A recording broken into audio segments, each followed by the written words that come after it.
여러분 오늘 주시는 말씀은 이사야서 56장 1절부터 7절입니다. 이사야서 56장 1절부터 7절입니다. 제가 봉독하도록 하겠습니다. 여호와께서 이와 같이 말씀하시기를 너희는 정의를 지키며 의를 행하라. 이는 나의 구원이 가까이 왔고 나의 공의가 나타날 것임이라 하셨도다. 안식일을 지켜 더럽히지 아니하며 그의 손을 금하여 모든 악을 행하지 아니하여야 하나니 이와 같이 하는 사람 이와 같이 굳게 잡는 사람은 복이 있느니라. 여호와께서 연합한 이방인은 말하기를 여호와께서 나를 그의 백성 중에서 반드시 갈라내시리라 하지 말며 고자도 말하기를 나는 마른 나무라 하지 말라. 여호와께서 이와 같이 말씀하시기를 나의 안식일을 지키며 내가 기뻐하는 일을 선택하며 나의 언약을 굳게 잡는 고자들에게는 내가 내 집에서 내 성 안에서 아들이나 딸보다 나은 기념물과 이름을 그들에게 주며 영원한 이름을 주어 끊어지지 아니하게 할 것이며 또 여호와를 연합하여 그를 섬기며 여호와의 이름을 사랑하며 그의 종이 되며 안식일을 지켜 더럽히지 아니하며 나의 언약을 굳게 지키는 이방인마다 내가 곧 그들을 나의 성산으로 인도하여 기도하는 내 집에서 그들을 기쁘게 할 것이며 그들의 번제와 희생을 나의 제단에서 기꺼이 받게 되리니 이는 내 집은 만민이 기도하는 집이라 일컬음이 될 것임이라. 우리 주님 말씀입니다. 주님께 감사드립니다. 여러분 우리 요즘 성경 읽기가 1년 맥체인 성경 읽기 우리 교회에서 하는 1년 성경 통독이요. 이제 이사야서를 읽고 있습니다. 이사야서는 쉽지 않죠. 모든 선지서가 다 그렇지만 두꺼운 선지서들, 특별히 이사야, 예레미야, 에스겔 이렇게 읽기가 만만치가 않습니다. 그래서 오늘은 이사야에 대한 제가 좀 개론과 이미 이사야를 읽는 여러분의 마음가짐과 포인트를 우리 삶에서 좀 짚어보려고 합니다. 먼저 이사야서의 구절을 제가 좀 보여드릴게요. 자, 이사야서는 지금 이렇게 약간 복잡하지만 크게 세 부분이 있습니다. 이사야 선지자가 세대에 대해서 세 개의 다른 시대에 대한 예언을 하였어요. 먼저 있는 시대는 이스라엘 왕국기입니다. 이스라엘 여러분이 역사를 좀 아시겠지만 사울 왕이 첫 번째 왕이고 그 다음에 다윗 왕 솔로몬 때까지 이 국가가 유지되다가 솔로몬 다음 르호보암 왕 때 나라가 잘려서 북이스라엘과 남유다로 있었죠. 그러다가 북이스라엘은 722년에 망하고요. BC죠. 기원전이고 남유다는 586년에 망합니다. 그러니까 이사야서는 총 1장부터 66장까지 있는데요. 세 개의 부분을 있는데 1장부터 39장이 첫 번째 부분입니다. 이 첫 번째 부분은요. 아직 남유다가 망하기 전에 이 역사적 상황을 증언하고 있어요. 그 다음에 이제 시간이 한 100년 정도 떨어진 다음 시대를 예언하고 있는데 그 다음 시대 이제 40장부터 55장은 나라가 586년에 남유다가 멸망을 하고요. 그 멸망을 해서 백성들이 다 바벨론으로 포로로 갑니다. 그 포로로 한 70년간 지내는데 그 포로로 있는 이스라엘 사람들에게 주신 예언이 이사야서 40장부터 55장, 그래서 포로들에 대한 위로와 회복의 말씀입니다. 그리고 나면 56장부터 66장은 다시 그 다음 편으로 이제 포로에 있던 다른 나라로 유배됐던 이스라엘 사람들이 이제 포로가 끝나서 돌아오게 됩니다. 바벨론 시대가 끝나고 페르시아 시대에 돌아와서 있었던 사람들에 대한 그 예언이에요. 다시 이사야서는 크게 세 부분이 있는데 1장부터 39장 아직 이스라엘이 나라가 아직 망하지 않았을 때의 일이고요. 그 다음부터 두 번째는 나라가 망한 다음에 포로로 가 있는 동안에 40장부터 55장, 그리고 포로 기간이 끝나서 자기 나라로 유배됐던 사람들이 돌아왔을 때가 56장부터 66장이라는 것입니다. 그리고 이제 1장부터 39장은요. 자, 아직 포로가 되기 전인데요. 포로가 되기 전이지만 나라가 망하고 있는 동안에 이사야가 예언을 합니다. 이 예언은요 주로 심판에 대한 내용이에요. 이스라엘과 유다가 잘못해서 수도 예루살렘과 유다가 이제 하나님에게 벌을 받을 것이다 라는 심판에 대한 내용이 1장부터 12장이 있고요. 그 다음에 이 여러 나라 모압이나 이집트나 암몬이나 다른 나라들이 심판을 받을 것에 대한 내용이 13장부터 35장에 있고요. 그다음에 이제 36장부터 39장엔 좀 역사적인 그 기록이 히스기야 왕 때 역사적인 기록이 있습니다. 여러분 지금 이사야서 읽고 계신데 그런 적 있죠. 오늘 하루 이사야서 뭐 19장을 읽었다. 다 읽었는데 아무것도 머리에 안 남았다. 아무것도 모르겠다. 그냥 읽어야 되니까 읽었다. 저는요 구약을 박사까지 공부한 사람인데 제가 읽어도 그렇습니다. 예, 그냥 어떤 때는요 성경을 읽었는데 특별한 구절이 마음에 안 올 때도 있어요. 그래도 그냥 읽는 겁니다. 뭐 여러분 농구할 때 드리블을 계속 했는데 이게 내 전체 인생의 농구의 실력이 얼마나 늘어날까 생각 없이 그냥 하는 겁니다. 성경은 영적 음식을 먹는 것처럼 우리가 어떤 때는 야 이거 진짜 이 반찬 맛있다도 있지만 이 밥은 그냥 먹는데 먹나보다 하고 먹는 밥이 있죠. 그래도 그 밥이 영양가가 되는 것처럼 성경 어떤 때는 그냥 읽습니다. 근데 그냥 읽어더라도 대강 내가 지금 뭘 읽고 있다는 건 아시면 좋겠어요. 예를 들어서 여러분이 요즘에 막 22장, 23장 막 이사야서 읽고 있는데 뭘 읽었는지 모르겠다. 대강 지금 내가 읽고 있는 부분은 이방 나라들에 대한 심판의 말씀들을 읽고 있구나. 뭐 이집트에 대한 심판의 말씀, 두로에 대한 심판의 말씀, 또 시돈에 대한 심판의 말씀, 그 정도 이해하시고 일단 넘어가시면 될 것 같습니다. 그러다가 이제 어느 구절이 마음속에 오면 또 하나님이 주시는구나 했지만 모르고 읽어도 대강 어느 구절인지 아시면 좋겠어요. 자, 다시 말씀드리지만 이사야서 전반부는 많이 심판 부분이고 그렇게 마음속에 이렇게 막 은혜의 부분이 와닿지는 않습니다. 근데 굉장히 중요해요. 어떤 사람들은 이 이사야서를 포함해서 많은 선지서에 하나님의 심판 내용이 나오는 걸 보고 구약의 하나님은 왜 이렇게 신약의 사랑하는 하나님, 용서하는 하나님과 다르게 심판하시고 무서운 하나님이냐 이렇게 생각하는 부분이 있는데 여기서 나오는 예언자들의 심판 내용은요 아주 중요합니다. 왜냐하면 이제 나라가 멸망하고 있어요. 그 멸망은 막을 수가 없습니다. 하나님이 그 멸망을 기뻐하지 않으세요. 그렇게 멸망하지 않게 너희들 돌아와라. 그 길로 가면 안 된다. 그 길로 가면 멸망한다. 라고 말하시지만 백성들이 돌아오지 않기 때문에 그 길로 갈 수밖에 없는 상황에 지금 사람들이 처해 있습니다. 그 길로 멸망의 길로 가는데 멸망 안 하면요 더욱더 망가져요.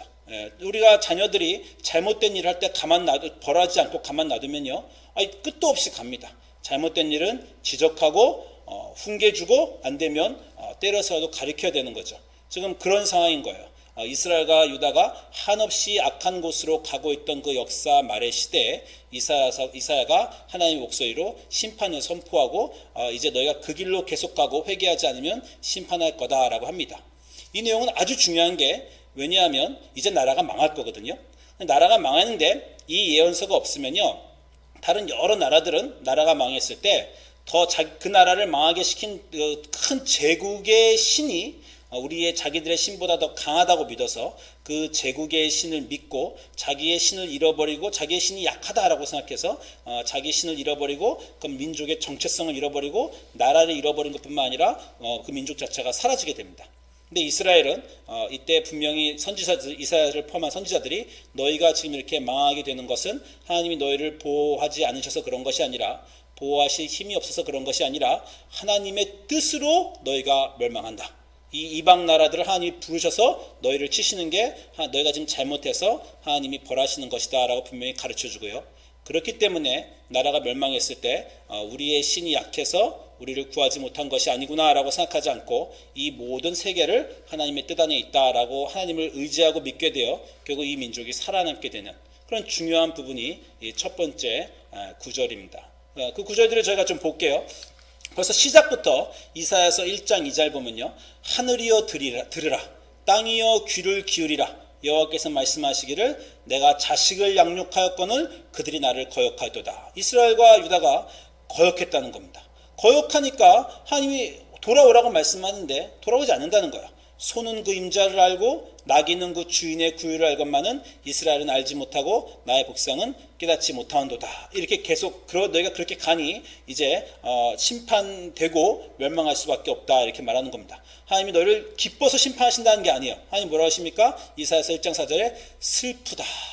하나님도 슬프다시라는 거예요. 나의 자녀가 잘못하고 있는 건 부모한테 슬프죠. 너희들 계속 그렇게 하면 정말 혼나고 소년원도 갈 수 있고 깜뽕도 갈 수 있다. 가지 마라. 근데 애들이 계속 가요.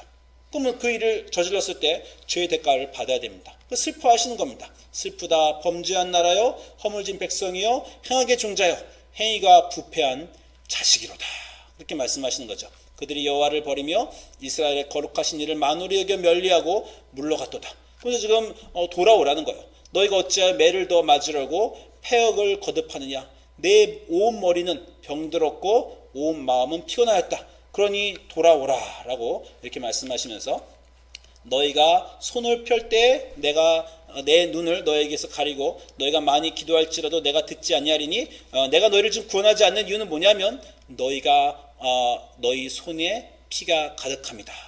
그러니 너희 돌아와라. 너희 착해져라 다시. 그래야 내가 너희를 도와주지. 너희는 스스로 씻으며 스스로 깨끗하게 하여 내 목전에서 너희 악한 행실을 버리고 행악을 그치고 선행을 배우며 정의를 구하며 학대받는 자를 도와주며 고아를 위하여 신원하며 과부를 위하여 변론하라 하셨느니라.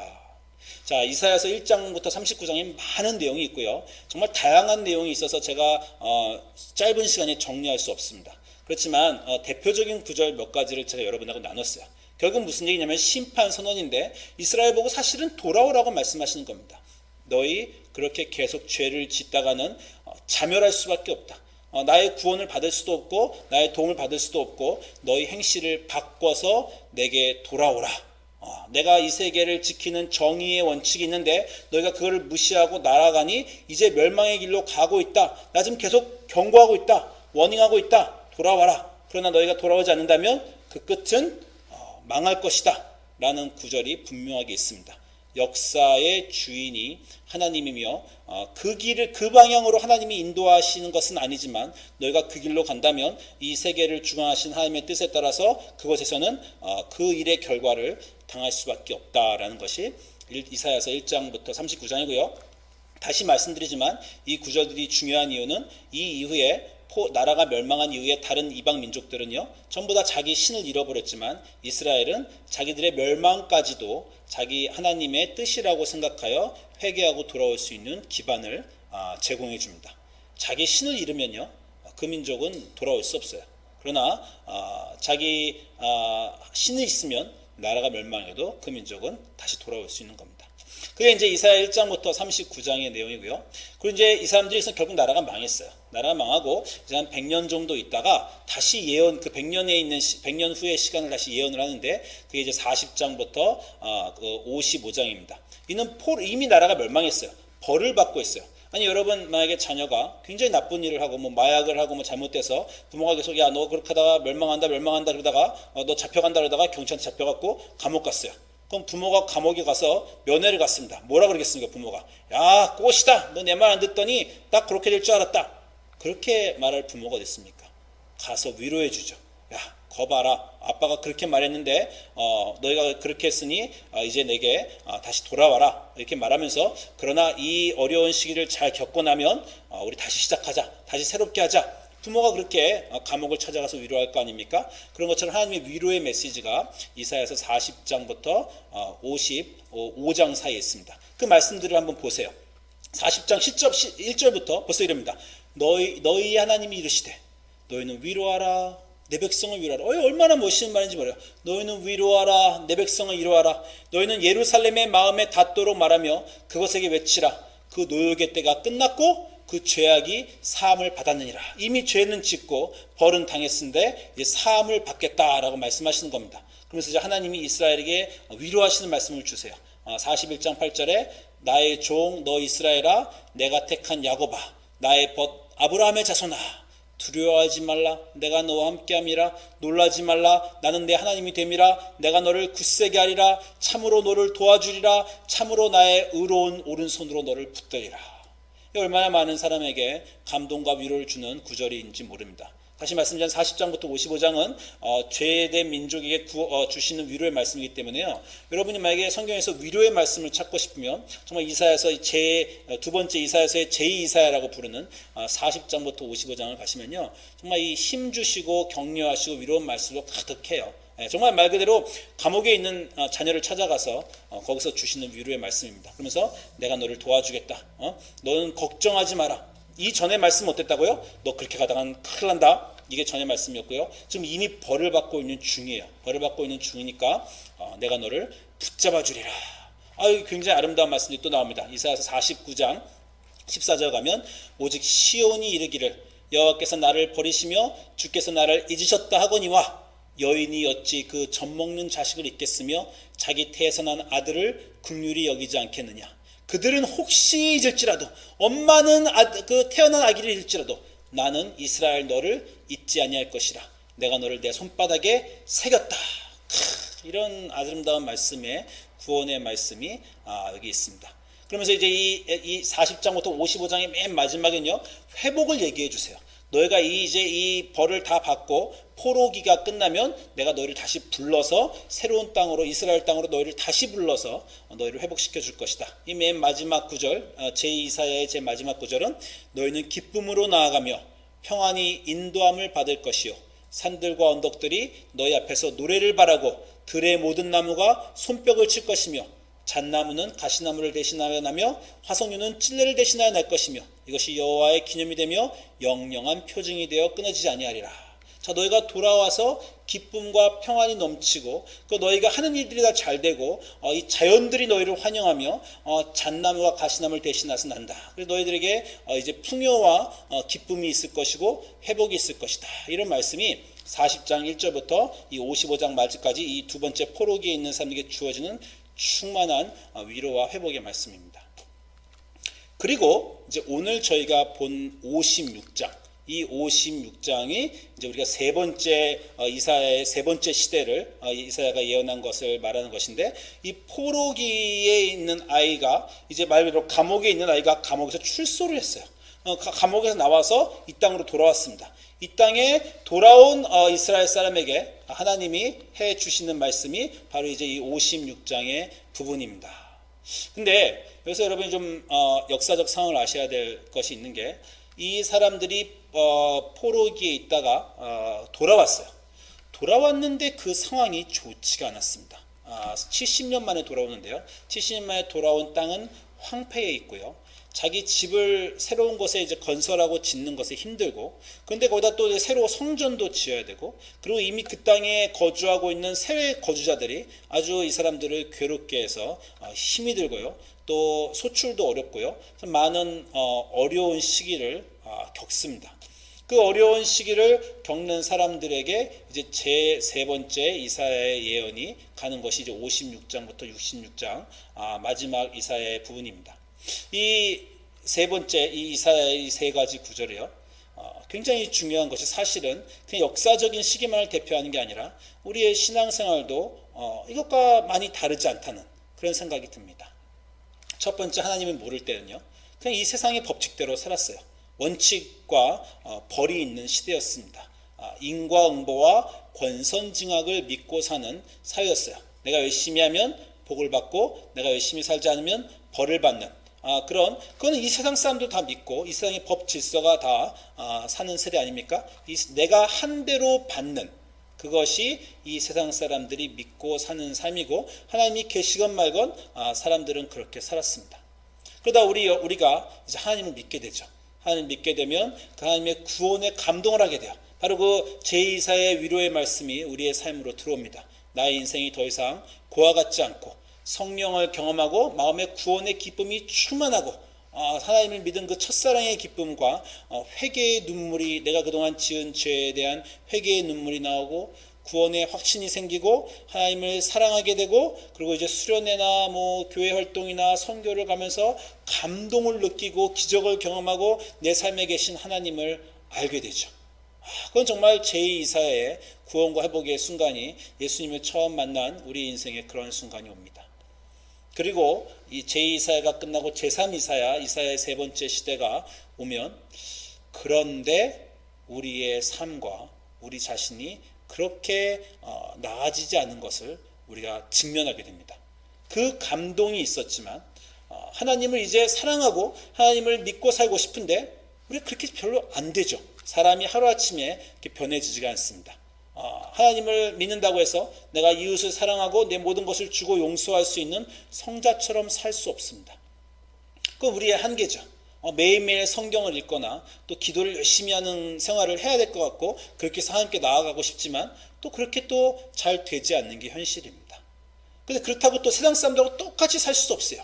이미 하나님을 경험했기 때문에 이 세상 사람들과 똑같이 살 수는 없고 그냥 약삭 바르고 그냥 눈에 보이는 것대로 하고 그냥 준 대로 받고 이런 삶을 살 수는 없습니다. 그래서 결정할 때 고민하게 되죠. 하나님을 믿으니 이렇게 믿음의 눈으로 결정을 해야 될까? 아니면 그냥 세상 사람들이 다 하는 대로 그냥 계산을 해서 결정해야 되는가? 한 발은 신앙에 담그고 한 발은 이 세상에 담그면서 완전히 믿음으로만 충만한 그런 정말 성령에 가득한 삶을 살 수도 없고 그렇다고 이 세상 사람들처럼 그냥 계산하면서 살 수도 없고 나의 삶이 애매모호하게 되는 것. 그것이 우리 기독교인들의 현실입니다. 어떤 부분은 하나님을 생각해서 좀 이웃을 돕기도 도와요. 근데 하나님을 생각하면 전 재산 팔아서 다 도와야 될 것 같은데 또 그렇게는 또 못합니다. 어떤 부분은 거짓을 하지 않고 좀 불이익을 감수하더라도 하나님 앞에 정직하고 싶어요. 그러나 그런 부분이 있는 반면에 또 삶의 모든 부분이 완전히 의롭지도 않습니다. 늘 뭔가 거림직스럽고 신앙생활을 하긴 하는데 아주 잘하는 것 같지도 않고 또 안 하자니 잘못 사는 것 같고 이런 어려운 버티면서 사는 매일매일의 삶이 우리의 삶 앞에 놓였습니다. 은혜를 경험하고 구원을 확신한 우리들도 이 삶이 오면 그렇게 위대한 하나님의 사람으로 성경에 있는 신약 성경에 있는 정말 바울이나 베드로처럼 살 수 없고 늘 실수를 반복하면서 지지부진하면서 자기가 더 나아지는 것 같지도 않은데 그렇다고 후퇴하고 싶지도 않아서 뭔가 붙들고는 있는데 내 삶이 더 나아지지 않는 그러한 시간을 우리가 많이 겪어내는 것을 볼 수 있습니다. 그게 이스라엘의 삶이었어요. 하나님의 은혜를 경험하고 이제 회복을 경험하고 그 놀라우신 은혜를 경험하고 이 땅에 돌아왔는데 하나님의 백성으로 다시 살고자 하고 옛날로 돌아가지 않고자 하는데 그러나 우리의 삶이 녹록하지 않아서 신앙생활 하면서 결국 또 이 세상 사람들처럼 살 수밖에 없는 그러한 신앙의 모습이 돌아온 이 우리가 전문용어로 귀한 공동체인데 포로기에서 돌아온 이스라엘 사람들의 삶입니다. 그때 주시는 말씀이 제3 이사야 오늘 우리가 본 구절입니다. 56장 1절부터 56장부터 66장까지가 이 포로 후반에 주는 말씀인데 자 이렇게 말씀하십니다. 여호와께서 이와 같이 말씀하시기를 너는 정의를 지키며 의를 행하라. 자 아까 이사야서 1장 1절은 뭐라 그랬다고요? 하늘이여 이사야서 1장 2절에 하늘이여 들으라 땅이여 귀를 기울이라 내가 자식을 양육하였거늘 그들이 나를 거역하였도다 그들이 정의를 안 지키고 의롭게 행하지 않았다 너희는 벌을 받겠다. 그게 제 이사야 첫 번째 1장부터 39장이었습니다. 40장은 어떻게 시작했다고요? 너희들이 잘못했지만 이제 괜찮아.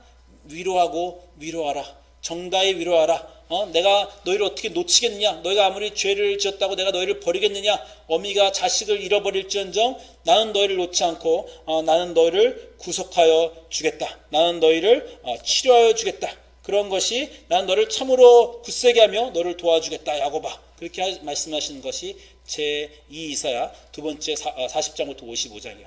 56장이 이제 돌아왔는데 다시 정의를 부르짖으십니다. 그래서 이와 같이 말씀하시기를 너희는 정의를 지켜라. 너희는 의롭게 행하라.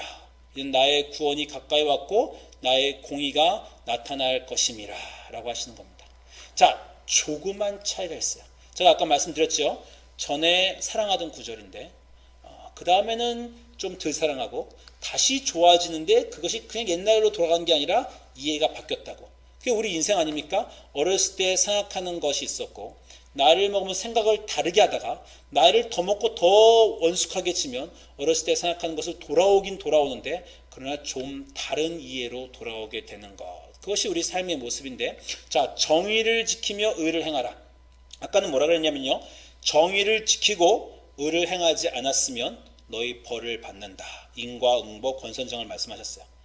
너희가 정의를 지키지 못하면 회개하지 않고 의를 지키지 못하면 벌을 받을 것이다. 자 이번에 뭐라 그러냐면요. 정의를 지키며 의를 행하라. 왜냐하면 너의 구원이 가까웠다. 자 구원의 조건으로 정의를 행하라가 아닙니다. 구원은 이미 왔어요. 가까이 왔어요. 그러니 구원에 걸맞는 그러한 사람이 되라는 것입니다. 우리 기독교인의 아주 많은 그 신학적 논쟁이죠. 착한 사람이 구원받느냐, 못된 아니면 예수님 믿는 사람이 구원받느냐. 우리 답을 뭐라 그랬습니까? 이 다른 종교들은 착하면 그것을 조건으로 착해야 의로워야 천당 간다. 이게 다른 종교들이라고 했으면 기독교에는 그렇지 않고 믿는 사람, 하나님을 믿는 사람은 행위가 아니라 믿음으로 구원받는다. 그러면 그 사람들은 착하지 않아도 되는가? 아니죠. 착한 것은 구원의 조건이 아니라 구원의 결과라고 말씀드렸죠. 하나님 나를 구원해 주셨으니 그 구원받은 자의 명예와 구원받은 자의 자격으로 착하게 사는 것은 결과로 나타난다라는 거죠. 지금 제사의 미사에서는 그런 상황을 말씀하고 계신 겁니다. 너는 정의를 지키며 의를 행하라. 왜냐하면 이제 내가 구원을 너에게 갖고 왔으니, 너의 구원이 가까웠으니 너는 구원에 걸맞는 명예로운 삶을 살아라 라고 말씀하십니다. 그 다음에요, 56장 2절에 안식일을 지켜 더럽히지 말며 그 손을 금하여 악을 행하지 않는다. 자, 안식일을 지킨다는 건요, 처음에 법을 지켜라 라는 게 이사야서 1장부터 39장에 나온 말씀인데, 너가 법을 지키고 십계명을 지키고 안식일을 지켜야 또 그래야 너희가 벌을 받지 않을 것이다 라는 그 처음이 다시 꼭 돌아온 것 같아요. 40장부터 66장은 너희가 어떻게 하는 것이 중요한 게 아니라 하나님이 너희를 구원하시는 정다에 위로하시는 것이 중요했는데, 이제 56장 이후에는 너희가 다시 정의를 지키며 법을 지켜라 라고 말씀하십니다. 근데 조금 달라요. 안식일을 지키라는 말씀은, 원래 안식일을 지킨다는 것은요, 이스라엘의 정체성과 관련된 것입니다. 그것은 어떤 시민법이 아니라 이스라엘은 오경, 토라, 구약을 믿는 사람들로서 하나님이 천지를 창조하셨다는 창세기 1장을 믿는 이스라엘 사람들은 하나님이 6일 동안 천지를 창조하시고 7일날 이 세상에서 쉬셨다라는 그 구절을 믿기 때문에 자기들이 안식일을 지키는 겁니다. 안식일을 지킨다는 것은 내가 구약 성경을 믿고 있다, 하나님이 세상을 창조하셨다는 것을 믿고 있다, 그 성경의 기록을 믿고 있다라는 믿음의 표시예요. 내가 하나님의 백성, 성경을 받아들이는 사람이라는 표시로 성경에 있는 하나님의 7일째 쉬신 날에 나도 쉰다라는 겁니다. 성경을 읽지 않는 사람들은요, 옛날 사람들이 안식일을 지킬 이유가 없습니다. 성경에서 하나님이 7일째 쉬셨다는 그 성경을 읽지도 않고 그 성경을 자기의 경전으로 받아들여지지 않으니 그 하나님에 따라서 자기들 행동할 필요 없는 겁니다. 근데 유대인들이면 너희가 하나님의 백성이면, 하나님의 백성은 하나님이 주신 그 말씀, 모세를 통해 주신 말씀인 그 토라를 당연히 지키고 토라에 있는 법들을 지키며 그 하나님의 창조를 보고 믿는 너희들은 하나님이 하시는 것처럼 안식일을 지켜라. 그 십계명에 있는 안식일을 지키고 그래야 너희는 이스라엘이다 라는 것이 안식일을 지키라라는 이스라엘 사람들의 고대의 법입니다. 그런데 또 다시 안식일을 지키라고, 법을 지키라고 말씀하신 데면 조금 달라요. 안식일을 지켜 더럽히지 않으며 그 손을 금하지 않는 사람은 복이 있다라고 말씀하시면서 3절에 가니까 아주 이상한 말씀이 나옵니다. 56장 3절에 여호와께 연합한 이방인은 말하기를 여호와께서 나를 그의 백성 중에서 갈라내시리라 하지 말아라 라고 하시는 겁니다. 뭐라 그러냐면 56장 6절에 여호와 연합하여 그를 섬기며 여호와의 이름을 사랑하며 그의 종이 되며 안식일을 지켜 더럽히지 아니하며 나의 언약을 굳게 지키는 이방인마다 내가 곧 그들을 나의 성산으로 인도하여 내겠다. 자, 전의 안식일은 유대인들의 자기 정체성, 하나님의 백성으로서 정체성을 나타내는 증거로 안식일을 지키라고 첫 번째는 말씀하셨어요. 근데 이번에도 안식일을 지키라고 말씀하시는데, 이번에 안식일을 지키면 하나님의 백성이 아닌 유대인들도 안식일을 지키기만 하면 하나님의 백성으로 들어올 거라고.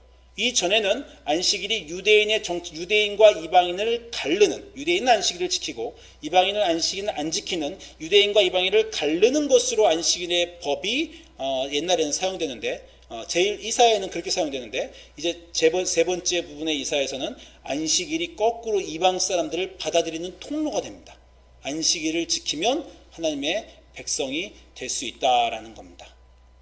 무슨 말씀을 드리는 거냐면, 역사는 반복되지 않습니다. 우리의 삶은 반복되는 것 같아요. 하나님을 알기 전에 우리의 삶은 그렇게 영광스럽지 않고 우리는 그렇게 위대한 사람이 아니었죠. 하나님이 우리 인생에 오셨어요. 그 하나님의 거룩함과 위대함을 맛보았습니다.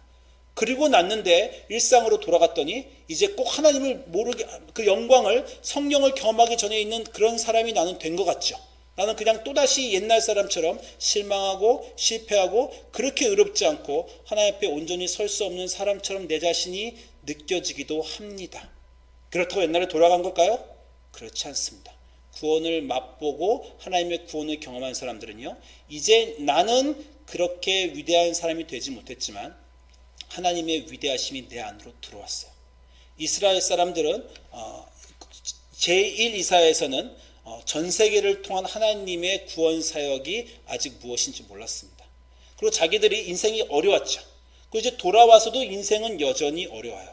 근데 이 어려운 인생이 이스라엘의 어려움과 어려운 이 인생을 통해서 그들의 역사를 통해서 이 세 번째 선 하나님이 전 세계를 아브라함의 자손으로 만드는 그 도구로 이스라엘을 사용하시며 너희들이 이전에 지키던 법이 예전에는 그 법을 못 지키면 심판을 받을 거라는 기준으로 사용되었는데 이제는 똑같은 법이 내가 너희를 지키기를 소망하나 그 법이 모든 사람을 향해 열려 그 법을 지킴으로 이제 너희뿐만 아니라 다른 사람들도 그 법을 지키게 하여 이방인도 하나님의 집으로 들어올 수 있다라는 것으로 역사가 발전합니다. 우리는 똑같고 우리의 삶은 비슷해 보일지 모르지만 우리가 하나님 안에 있으면요, 우리는 전혀 다른 사람입니다.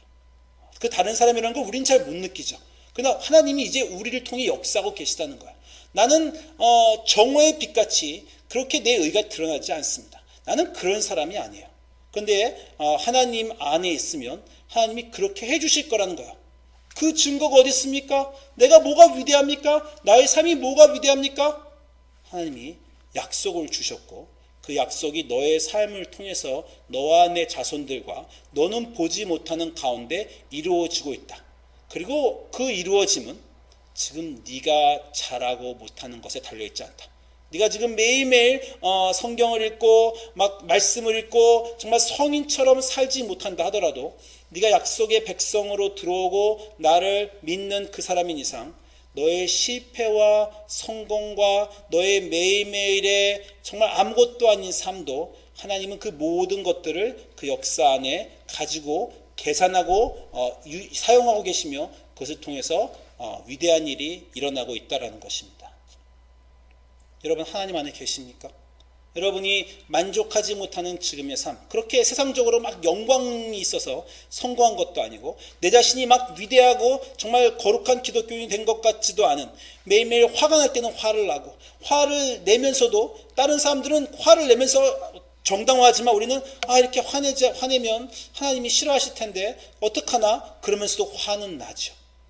나 이렇게 게으르게 살면 어떡하나. 서양 사람들하고 똑같이 늦잠 자면서 서양 사람들은 그냥 편히 늦잠 자는데 우리는 늦잠은 자긴 자요. 새벽 기도를 못 나올 때가 많아요. 그래서 마음속에 한 구석에 뭔가 찔림이 있으면서 이렇게 살면 안 될 텐데 그 고민과 애씀, 그 많은 실패들이 매일매일 반복하고 있는 그 우리의 삶은 다르다는 거예요. 그 세상은 다르고 그 인생은 다르다는 거예요. 이제 하나님이 개입하셨다는 겁니다.